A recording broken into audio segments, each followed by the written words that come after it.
the Achilles heel continues to be mobile quarterbacks. Well, Nebraska's, correct me if I'm wrong here, Sid, but Penn State's not going to run the quarterback like we've seen. Now, Iowa will. They have Penn State has a freshman quarterback who does not a runner. Iowa Gronowski, he does run. He's not like Nico though.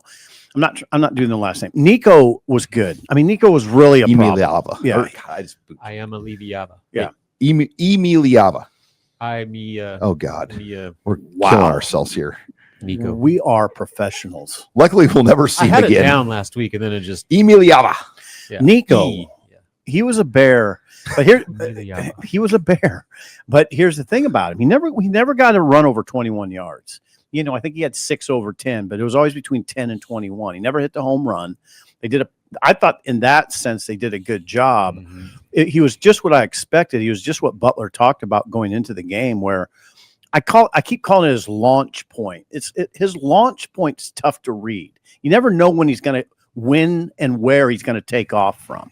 He's some guys you can kind of tell.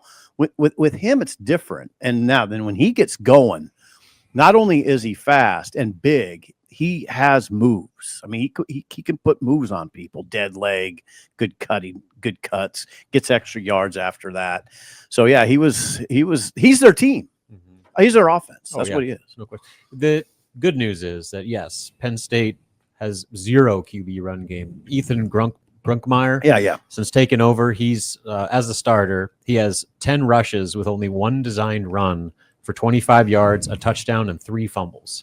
Yeah, we just jinxed it, by the way. Yeah, now he's going to go for I've done this 15 and 85 and 2 TDs. Sean could run Bryce Underwood, Malik Washington. No, that's not what this guy is. But Sean could run him down. I wouldn't even put this guy in that universe. Drake Lindsay was the only non-mobile guy, but I mean they didn't let that guy hold the ball longer than 2 seconds. Yeah, so you don't have to worry about that. No, at least you shouldn't.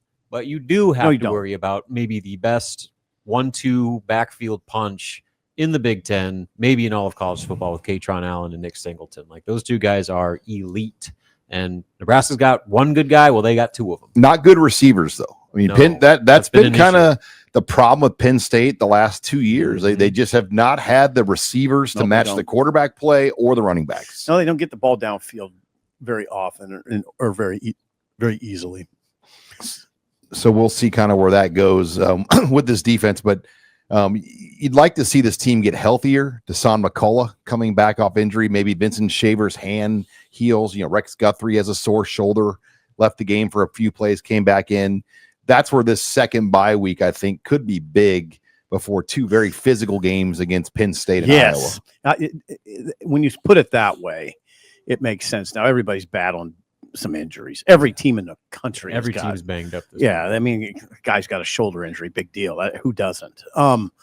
I would. McCullough would be good to have back because of what you just said. Penn State, he's a pocket guy. I mean, that's what McCullough's all about, trying to get to a quarterback.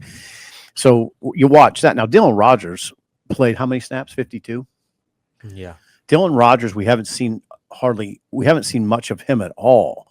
I think his highest snap total had been 7, and he played 52, and I would say held up well, right? Rule talked about, I'm talking about Dylan Rogers. Rule said it's just a matter of getting him to cut loose. And so sometimes it takes some guys longer than others just to say, hell with it, I'm going. Clarify on those numbers. Dylan Rogers played 49 snaps against UCLA, which were 42 more than any other game he has played in his career. Previous high was 7 against USC. I said 7, so that was right. I just missed on 3 snaps. But Jack, what we saw in LA or in Pasadena was completely unpredictable. To see Dylan Rogers play that much and even Maverick Noonan get on the field, to not see Desan McCullough, to not see McGahee, to not see Ochoa. And those were the guys. I mean, and give those kids credit. They particularly Rogers, he stepped up.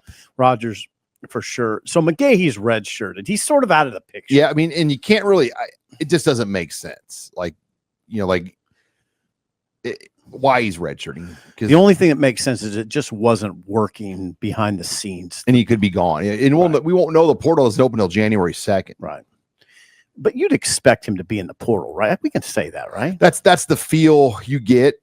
that it's headed that direction. Mm-hmm. A big telling point will be the bowl trip. Will he be on the bowl trip? Yeah. So they got the defense. In some ways, it's been kind of predictable when you hire a DB's coach. They're really good in the secondary. They don't stop the run very well. Now, that's not all related to a lot of it's just personnel. It's personnel. I think it's mainly a personnel-driven discussion. We figured that they'd be they're a little light up front, a little inexperienced in a lot of ways, and that's shown. They don't always get off the field. They don't hold up against the run all that well a lot of the time.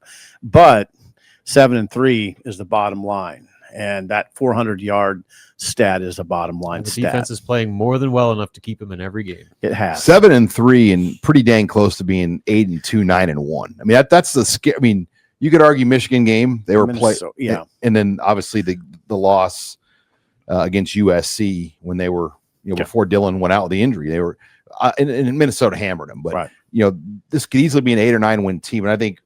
Husker fans that want to nitpick, that's probably the frustrating thing about 7-3 because you smell and you saw maybe 9-1. We could make the same case that they should have lost a lot more. Cincinnati. Games too. I mean, there's several games that they pulled out. Maryland. And that goes the other way. And that's where, like, if you want to look at the context of what this season is, it's that for a program that has lost all those types of 50-50 down to the wire games for so long, they're winning more than they're losing. And so that, I think, gives you optimism that this team is finally learning how to win, and they're figuring it out when it matters the most. And, it hasn't always worked out, but more often than not, they're making the right plays when the stakes are at their highest. I mean, think about Sorsby in the Cincinnati game. It was a 2017 game, and they were driving, and you're like, okay, at minimum, we're going to overtime. Yeah, Hartsock gets the pass interference. 100%. 100%. And, now in hindsight, you hold Cincinnati to 17. That was great. That was great. It's not good. That's great. Sorsby's going to win national awards. Like, he's a finalist for a whole bunch of quarterback all-American stuff. So he had his work cut out for him against That's Nebraska. A great win. And people were mad about that win, but for Nebraska at the time, they're like, I can't believe they only beat Cincinnati by 3 points. I'm like, turns out they're pretty good. Well, they didn't know. I mean, those people, you give them grace because they didn't know. You didn't know how good the NFL scouts and Arrowhead knew that night, though. I can still never forget what those guys said. They're like, the scouts were there only to watch mainly Cincinnati's guys. Yeah, they weren't there for Dillon and the Huskers. They were there for Sorsby and Dante Corleone.